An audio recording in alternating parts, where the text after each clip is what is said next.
আসসালামু আলাইকুম। আজকে আমি আলু ভাতের রেসিপি নিয়ে আসলাম। কয়েক টুকরো আলু নিয়েছি, এখন এগুলো ছিলে পানিতে সিদ্ধ করব।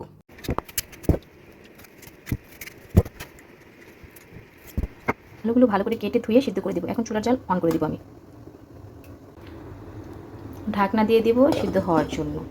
হয়ে গেছে, এখন আমি এগুলোকে ম্যাশ করব। আলুগুলো আমি ভালো করে ম্যাশ করে নিব।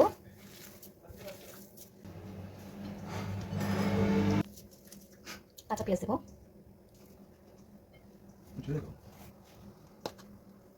চিলি ফ্লেক্স দেবো আমি, আর সরিষার তেল দেবো 2 টেবিল চামচ।